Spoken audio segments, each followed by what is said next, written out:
This time we're going to be delving into the background of South Asian history, looking through the colonial and post-colonial period at some important turning points, and also setting up the trajectory of Deepa Mehta's Earth 1947.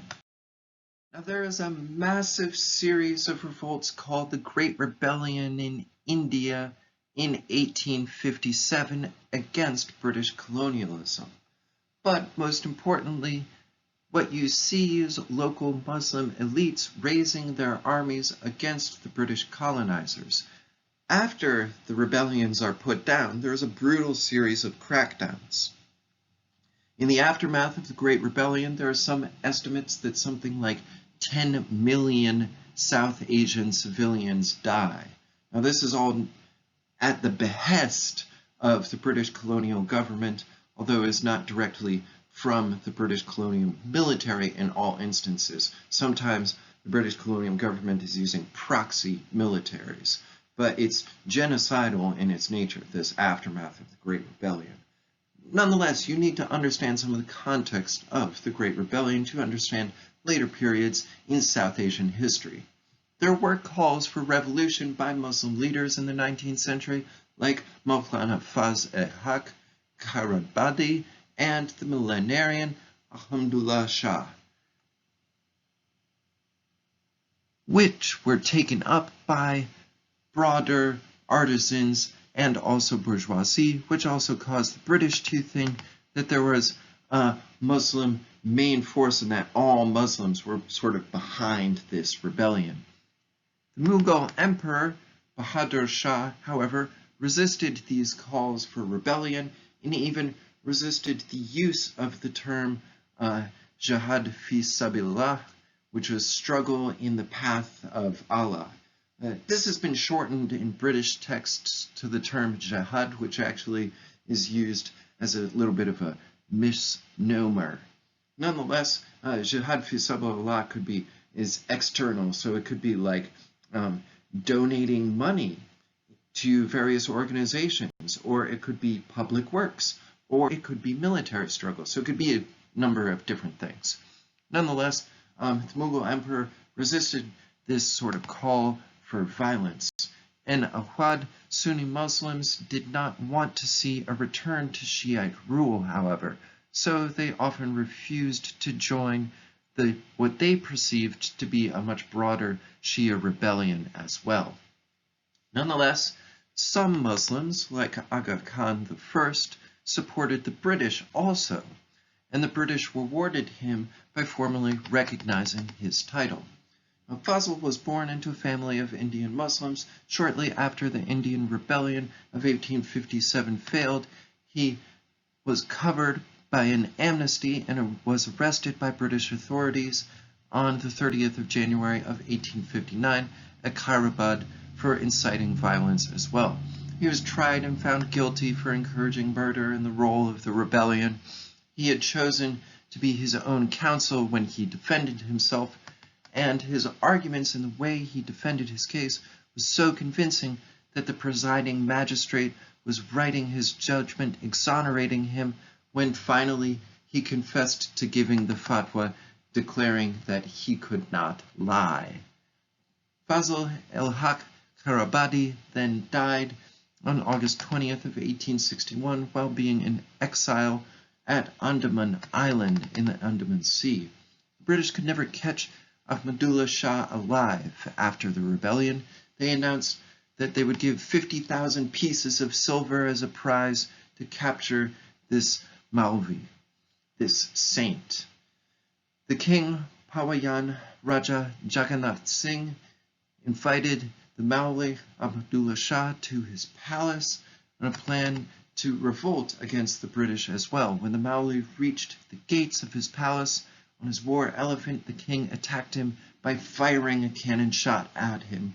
And this treachery was what killed the Mauli, who came down falling from his elephant, as G.B. Mellison describes his death as thus: the Mauli Ahmadullah Shah of Faizabad, if a patriot, is a man who plots and fights for independence, was wrongfully destroyed.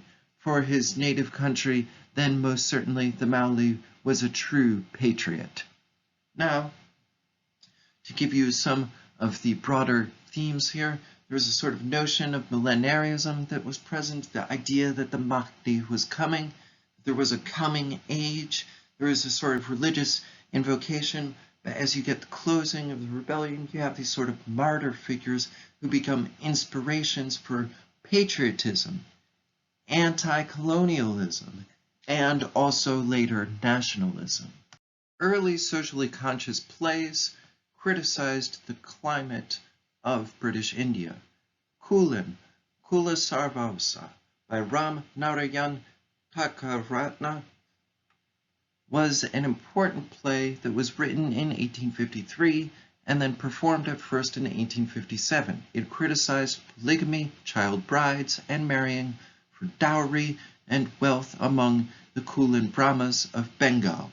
You also have another play, Bulo Shalikar Gade Ram, which was the new feathers on the old bird's neck.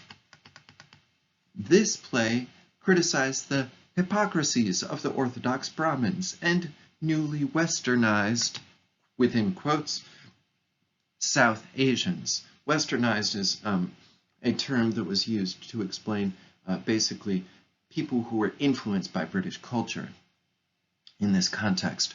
Another play, The Mirror of Indigo, Neil Darpan, was about the exploitation of Bengali indigo workers by British planters. And the result of this play was that even the translator, Reverend Long, was imprisoned. Another play, The Mirror of the Sea, Samudra Darpan, protested the exploitation of seamen by British ship owners. And yet another play, The Mirror to Tea, Chakar Darpan, criticized exploitation of tea workers in Assam in British India. So thinking about these key plays, we can see that there's a sort of class dynamic that is manifesting where you have British colonizers exploiting various workers in various industries, especially tea plantation workers and so forth, seafarers and so forth, but the collaborators with the British, the Brahmins, criticized. That's an important dynamic to keep in mind moving forward. Now, perhaps the most important Indian nationalist that most people know is Mohandas Gandhi, whose tomb is pictured here in the top left hand of the slide with some people who are venerating his tomb site. Now, this is really a sort of cremation site, but it is also viewed as a grave site, broadly construed as well. The Indian National Congress had been founded in 1885, but it was headed by Gandhi as a sort of umbrella party since 1921. By 1929, it was headed by Jawaharlal Nehru. In 1927, Nehru attended the League Against Imperialism and traveled internationally to collect support for Indian nationalism. The INC under Nehru and Gandhi led the Quit India movement famously in 1942, and the British military crushed the Congress as a result.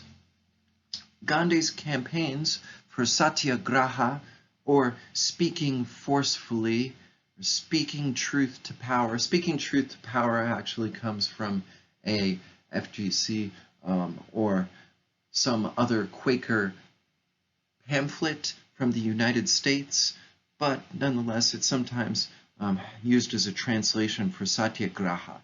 Now, satyagraha is actually a Sanskrit concept. It means speaking forcefully. Gandhi's campaigns for satyagraha, or overt non-violent resistance, were not accepted by everybody. They were not accepted by Muhammad Ali Jinnah of the Muslim League, and the Muslim League attempted to negotiate directly with Nehru in 1947, as a result, sort of creating this broader collaboration between the Muslim League on the one hand and the Indian National Congress on the other.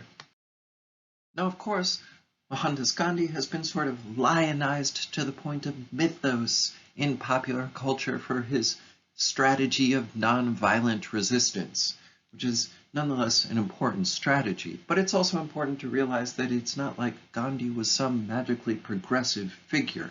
In fact, his attitudes on class hierarchies, the Varna system, the class system, and the Jati system, the caste system, in India were incredibly conservative, and his views on race were outright racist. His time in South Africa and British South Africa has been widely criticized. He has several writings where you can see that he's got clear strains of anti-Africanness and anti-blackness in his sort of writings from that period. These photos are photos I took from the National Gandhi Museum or the Gandhi Memorial Museum located in New Delhi, showcasing the life and principles of Mahatma Gandhi, and the museum first opened in Mumbai shortly after Gandhi was assassinated in 1948 by far right-wing Hindutva extremists associated with the RSS. The museum relocated several times before moving to Rajghat in New Delhi in 1961, and I found several interesting sort of portrayals and quotes from Gandhi.